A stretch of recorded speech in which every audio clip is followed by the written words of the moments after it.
How you guys doing? Good.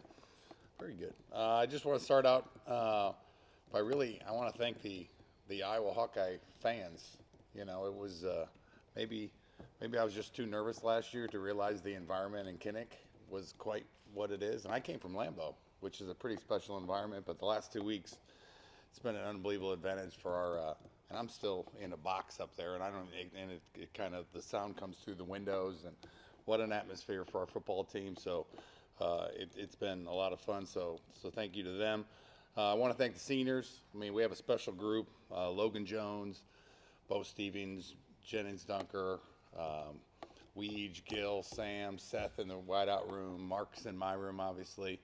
Um, Hayden Large, Addison Australian in the tight end room. We have a great group that's really kept our guys focused on just getting better each week. Heading into the bye week, huge week for us, for the young guys. KJ Parker, Nathan McNeil, guys that need reps. Their time on task, muscle memory, it's a real thing. And this is our week. Older guys get to rest a little bit, still hopefully do some individual and get a little bit sharper on the things that we're working on.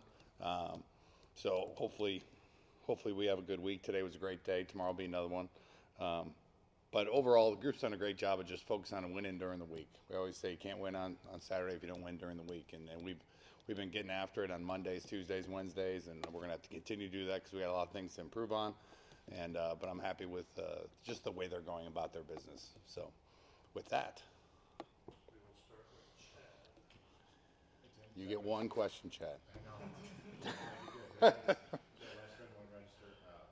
Realize you only have 4 games left, but what is a realistic expectation for where this passing game can go from here over the next month? Yeah. Obviously, we'd love it to see 350 yards. But what's realistic for you right now? Yeah, I mean, that's a good question because it depends on who we play, what they're giving us, what our matchups look like. I really felt, really going into the Indiana game, we were climbing, and obviously one injury in particular, slowed that up a little bit. But I feel like we're getting back, we're getting healthy again. We're able to we're throwing the ball more accurately than we did last week, and but we just have to keep at it. The plays haven't changed. We're still we came close on a couple big ones last week. I'm calling it the same way, and it also depends on how the game goes. I mean, we've had two really interesting games where it's with a 30-point lead and with 10 minutes left in the third, and so those that changes things. When you get in a shootout, kind of like Rutgers, it's a different style of game. So I just want to see them continue to improve, and run the routes with the right technique. Quarterbacks getting through the progressions like they should, getting to their launch points. They're doing a really good job of getting their launch points. We took 2 sacks last week, both on the quarterback. Had a chance to throw it, hesitated, and ended up taking a sack when the ball could have come out. Our line was doing a great job, so he knows that. So that's the fun part about coaching Mark is you rarely have to correct him. He normally tells me what I'm about to say, like I got to hit that. You're like, yes, because I was about to say that, so it's fun, to watch, to have a guy that really gets it and is, trying to improve and understands what we're trying to do, and we just got to continue to get better at doing it. Tom Baker, Hawkeye Report. Hey, Tom. I think the last time we met with you, you kind of hinted that something was going on with Heklinski, that he was on the move up the charts. What have you seen from him? How would you characterize that race at the backup? It's close. They're both young, right? And but he had a really good day. The day I talked to you, he had a phenomenal day, and he really had a great Wednesday of that first bye week. Just understand the offense, seeing where the ball needs to go, having the confidence. He has great anticipation. He hasn't had to use it much thus far, but still has a lot to learn. He made some mistakes today, but made some huge throws today as well. So, his anticipation is something that is natural to him, and he just needs to continue. He needs more reps, of running the plays we get the coverage we want, understanding the timing of it and where to put the ball. And whereas, Hank, who's had a great day today, he needs to work better on when plays break down. Hank's really good when the pitcher's clear, and when it's everything that every young quarterback goes through, right? And they're all a little different, and you're trying to get them to the same place, But Heck's done a great job. He's been relaxed when he went in there. RPO decisions have been solid. I wanted him to dump the ball off on the inverted triple option, but he chose to run it in, which is fine. Which is weird because I would not have bet that he would not have passed that up and took it himself. So he was pretty excited to get in the paint. So it was fun to see. But he's continuing to get better, and they're competing, and this is a big week for them. Today was a good day, and tomorrow will be another one. David Eichel, HawkeyeInsider.com. Hey. Tim, I mean, with such an established offensive line and probably one of the most dominant run blocking, you finally have your full plethora of running backs back. I think That's the fun. second time this season. Yeah. I guess with so many different guys that you can go to the running back room with that offensive line, does it take pressure off of the pass game to progress as quickly as you'd like it to do, and maybe give some of the younger receivers a chance to breathe a little bit and actually go through the process of improving? Or how are you kind of approaching that? That's a good question. I would think every offensive coordinator in the United States would answer yes to that question. Anytime you can run the ball, it takes pressure off your pass game, period. Increases the chances of your play pass, and movement game. And I really feel like in the last couple of weeks, Kamari's really taken steps, as far as breaking tackles, falling forward. I think we got shoe-strung tackled in the first 5 weeks more than any team in the history of teams.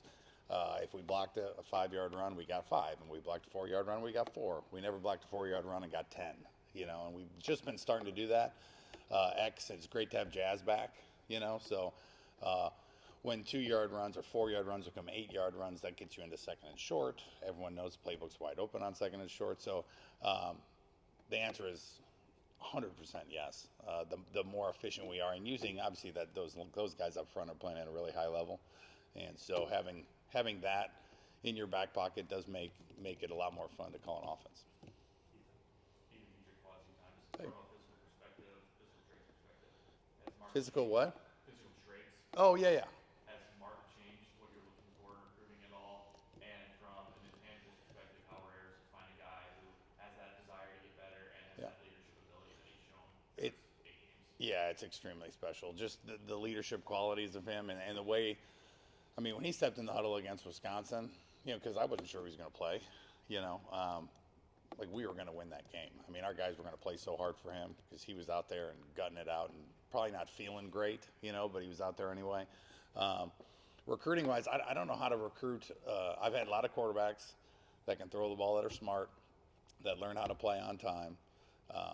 I've had some that were quick enough to go get a first down. I've had some that, like Sully, that runs like a wide receiver.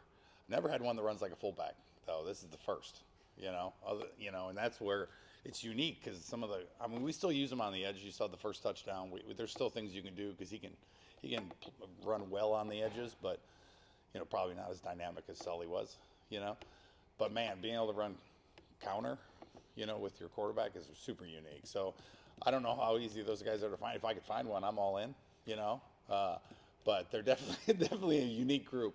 And it takes a lot of pressure, off the offense in the red zone and on short yardage, which is a huge part. Gives us just more time to focus on his footwork, his timing. I mean, he got through his progressions a couple times. He'd be the first to tell you that we were off balance a little bit. The ball's, accuracy wasn't where we needed to be, and that's something he can do. He's just getting comfortable. He's wearing a brace on his front knee now, which is it's different to throw with that thing on. He's getting more comfortable with it, so I think it's just going to continue to get better. What's up?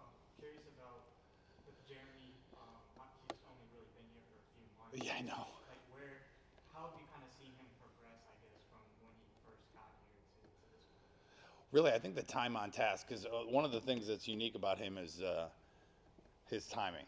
Right? He gets rid of the ball quick now. He doesn't have to get his feet set. He can just blink and the ball's gone. Which is different than Mark. Mark gets his feet set, gets it underneath him. So it takes sometimes him a little bit longer. So the biggest thing for him was time on task and understanding the play and where we're trying to hit it. Because once he understands the play, then his skills really show. Early on he was trying to run that play, the timing of the play, what he's looking at, what kind of RPO is it, what kind of check is it, run check wise. He had a couple run checks in the game. I was proud of him. It's not something I think he's done a ton, So I think that's the biggest thing is the more he's around it, the more he understands where we're going, why we're going there, and the timing of the whole thing. He's got an unbelievable hard count. He got him to jump on the first play. So he's really starting to get comfortable with it, and then his skills can start showing even more because he can start using them within the offensive structure, right? So that was his biggest thing is how long can he be around it, because what he did in high school and at Wake is a lot different than here. So he's embraced it. He He made a check out there today that was awesome. I don't think anybody that was in there with him knew the check, but it was the right check. You know, he had to tell everybody what to do to get the playoff, but it was impressive. So he's coming along, which has been fun to see. Hey. Scott Blackburn with The Athletic. Got a one could take an all day answer. Oh. Allowed to. I can talk. I'm good at it. That is when you came up with the concept here of the mid zone, Yep.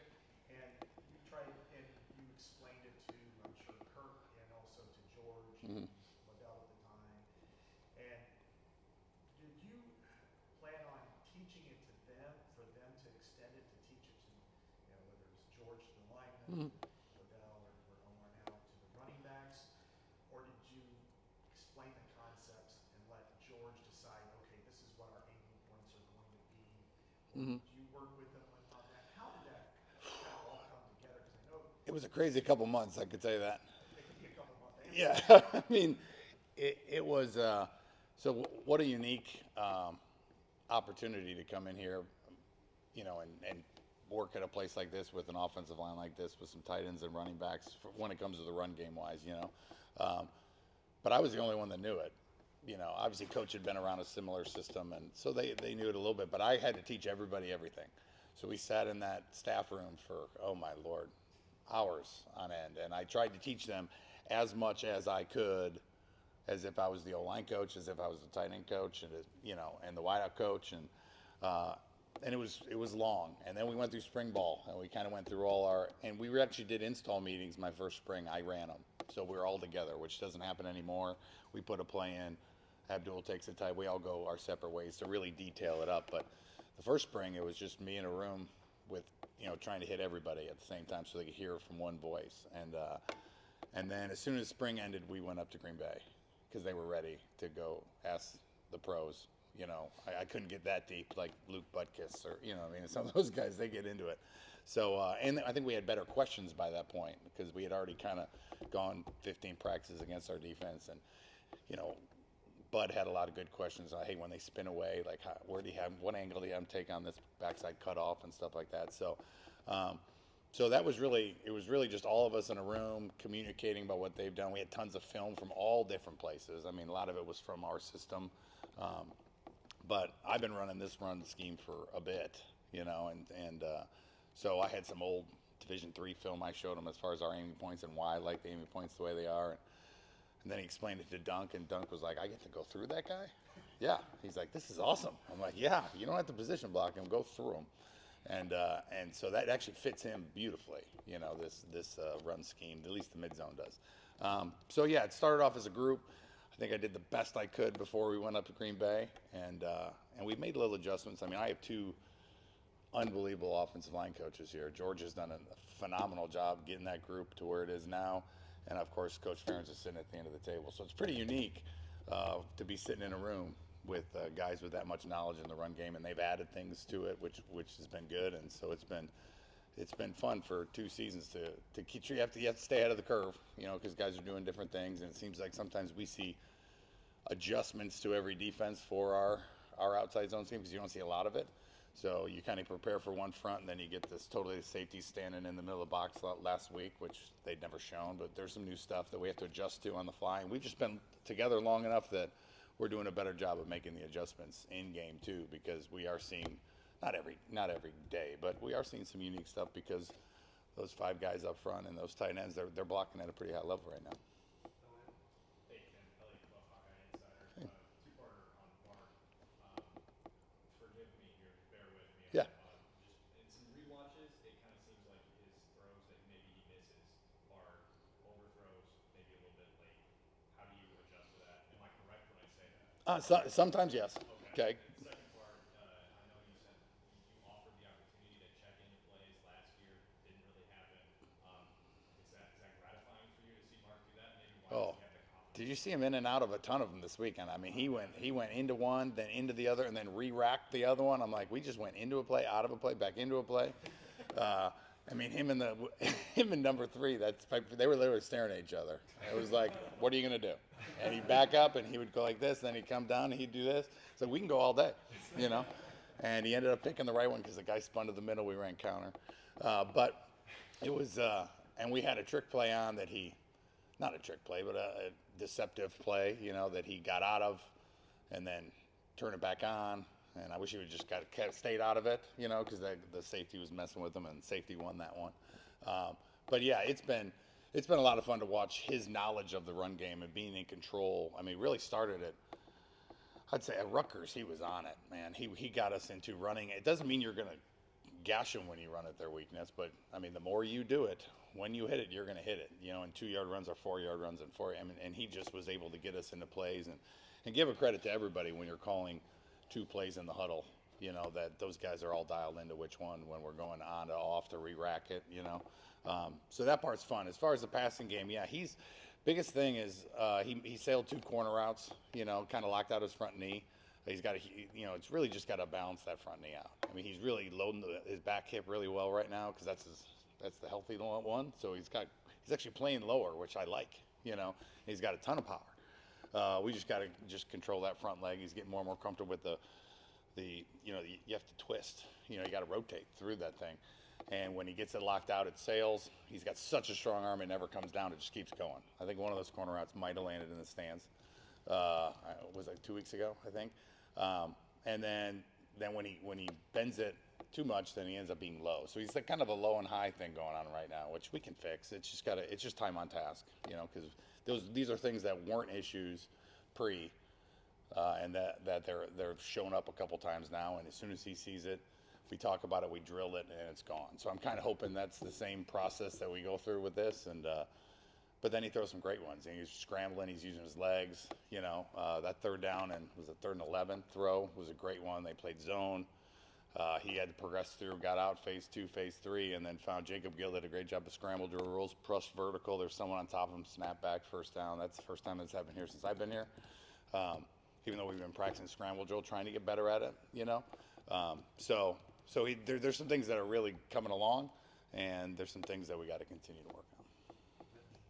Mentioned KG, I just wanted to ask about what Warren and Billy brought to that role, particularly with Warren, and just what his cut-ups. I know Mark's raved about them already. Just what Oh, yeah. they help prep everybody. Oh, it's awesome. I literally just came out of the meeting. We've been in there for about an hour and a half of just, Billy and Warren's presentation. They've been watching Oregon now since last Wednesday. And so they summarize everything we're going to see. They make cut-ups. We all sit and watch together, and we'll start game planning probably tomorrow on it. But having someone 2 or 3 days ahead, it's unbelievable when you put, like last year, we'd start watching on Sunday night, and then you have to put a game plan together, which you've only watched like an hour or 2 of film, which feels horrible inside. And then you start getting settled with the defense. I was the same as a quarterback. It got to the point like on Tuesday and Wednesday, if I closed my eyes, all I saw was this defense. And I knew the number in 9 and 11 and 42. Like I knew where everybody was. That's the only thing that was in my head. Problem is by that time our week of practice is over. And it's like, do you really want to put one play in that you think is going to be really good? So they've been able to speed all of us up, by having all that information on day one. They have their ideas out there that have obviously been thought through many, many times from 2 really smart dudes. So it's really helped us. I think it's helped the scheme. We've been able to add our things, to it, and make adjustments to tie plays together. They actually meet before, they present, where they can tie the run and the pass together, the shifts, the motions, to make plays look like plays. And then I'll normally add a couple more things. And so it's been working how I was hoping it would work, and they've done a phenomenal job. And it's great to have Warren in the room, because when we're talking about if something comes up, or hey, have they ever done this blitz with that coverage behind? If I don't know it, I can just turn to him and get the answer immediately. So it's our room's it's a good room. It's great to have him in there. Hard, he's worked hard to become a good receiver, right? And he's for some reason he's a slow starter, right? So he, last spring, first 2 weeks of spring, he was like getting his feet wet, and he wasn't getting separation, and then by the end of spring he was getting after people. And then this training camp, same thing. First couple weeks he didn't really stand out, and then man, he really hit it, and then he had the injury. So he came back 2 weeks ago, and Coach Bud's all fired up. And I'm like, it's going to be a week or 2, to get him back, to get him back, just get your feet wet and the game slows down a little bit. He does an unbelievable job in the blocking department. Like just having a guy, you're like, hey, throw it up. And it's a great job by Mark going through the progression. We knew we had one-on-one back there. He put it up high and let him go make a play. And hopefully that's one of many. I remember last year at Michigan State, he had a dig that we kind of threw behind him, a Dover, and then we threw him up a one-on-one, and he made a play. And I was like, here it is. Like, this is a guy. And then after that game is when we found out he was hurt and out for the rest of the year. So I'm hoping for his sake. He's worked so hard to get to this point that he can just start stacking games together because it's great to have that height. Dayton's another guy that's long and can go. And talk about the young guys. I mean, KJ Parker's a guy who's super dynamic. He finally got to see it, which is good, on special teams, which is huge. And he's just going to continue to get better and better. And so the young guys and then they have the 4 seniors in the room that know what they're doing, and they all bring their own, something different to the table, but they don't bring height to the table, and the two young guys do, So it was great to see him go out there and make a play, and hopefully that's one of many.